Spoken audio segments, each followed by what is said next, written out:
Picture this. The Oval Office door slams, papers scatter, and Donald Trump is roaring at a TV that's replaying the same infuriating footage, a gleaming LNG supertanker sliding away from British Columbia's misty coast, its neon name GasLog Glasgow, bound not for Houston or Boston, but straight across the Pacific to Yokohama.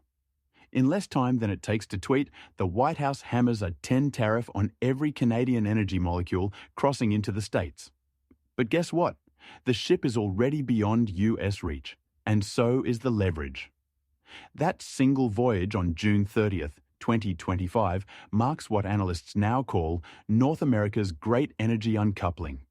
For 30 years, Canada funneled virtually all of its 8+ billion cubic feet of daily gas exports through American pipes, about $8 billion in 2024 alone.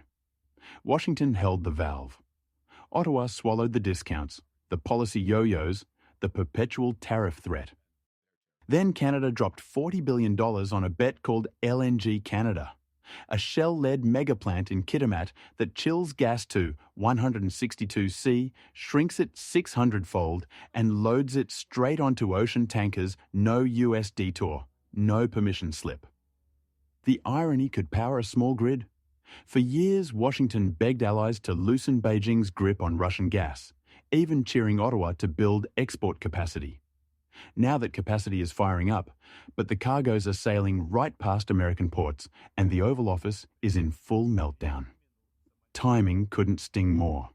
In March 2025, the US slapped a 25 tariff on most Canadian goods energy hit with a modest 10.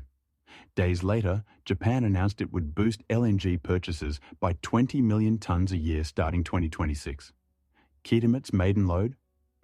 66 million tonnes for Japan and China, and both capitals inked fresh multi-year deals within 48 hours. Cue collateral damage. New England leans heavily on Canadian gas and hydro for winter survival. Dan Dolan of the New England Power Generators Association warns the tariffs will show up at the pump, the furnace, maybe even the light switch. Mainers thought they were insulated from Gulf Coast chaos. Suddenly, their heating bills are hostage to a border feud 3,000 kilometres away. On the ground, the engineering flex is gigantic. A 700-kilometre coastal gas link pipeline now threads glaciers, rainforests and Indigenous territory to feed Kitimat. The project spun off over 50,000 jobs and nearly $6 billion Canadian dollars in contracts to local and First Nations firms. Even the ownership model is new. The Haisla Nation holds equity, and the liquefaction trains run on hydropower, making Kitimat one of the world's lowest carbon LNG hubs. That matters. Asian buyers are slapping carbon scorecards on every cargo. Wildfires, hurricanes, and grid chaos have dinged the Gulf Coast's reputation, while Kitimat's subarctic air and hydropower stability look downright boring in the best possible way. South Korea has already announced a 50 expansion in LNG storage. China grabbed long-term Canadian supply before last winter hit. The shift is quiet, methodical, and, until Ontario's Premier Doug Ford threatened to turn off the hydro tap to New England, remarkably undiplomatic. Here's the jaw-dropper. Canada, once dismissed as a mere feeder for US refineries, is adding a second liquefaction train that will boost output to 28 million tonnes a year, top 5 globally, nipping at Australia's heels. Washington now faces a contradiction of its own making. It champions allies who break free from authoritarian energy, yet punishes them the moment they succeed without American help. Geopolitics is only half the story. Environmental math may prove even sharper. Brussels, Tokyo, and Seoul are rolling out carbon border taxes. Kitimat's hydro-powered LNG could dodge fees that tag Gulf Coast cargoes.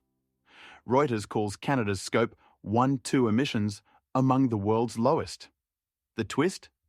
American-made compressors and sensors enable those reductions technology, now giving Canada an edge over its inventor. But this is far from a victory lap.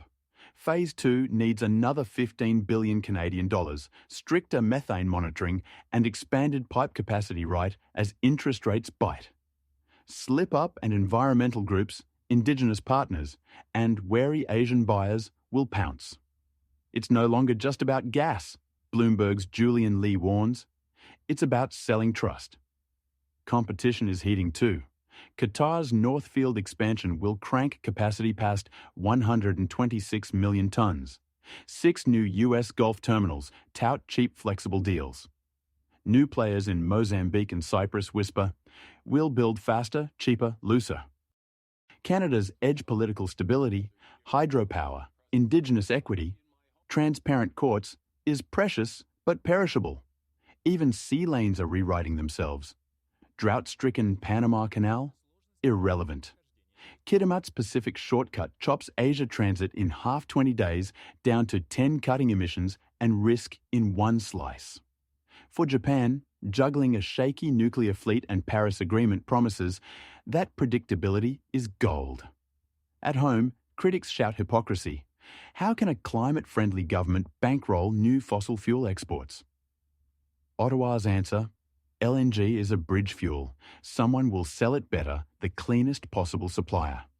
Whether that bridge leads to hydrogen, small modular nuclear, or straight-up renewables, Canada intends to own the toll booth. Yet the window is narrow. Analysts say global LNG demand could plateau by 2030 as solar, wind, and storage costs crash. The next 5 years are Canada's proving ground, not just to ship gas, but to market a model where energy security, environmental duty, and community profit align. So what really happened when the GasLog Glasgow slipped its moorings? The map didn't just redraw, the power balance rewired. Trump's fury wasn't the headline. His impotence was. America didn't lose control overnight. Canada simply decided not to need it. One shipment rewrote a trade route. The next 500 might rewrite the rules. And for the first time in decades, North America's energy future isn't being negotiated inside the Beltway, it's sailing out of Kitimat. If you found value in that perspective, hit like, smash subscribe, and dive into the next Global Pulse report waiting for you now.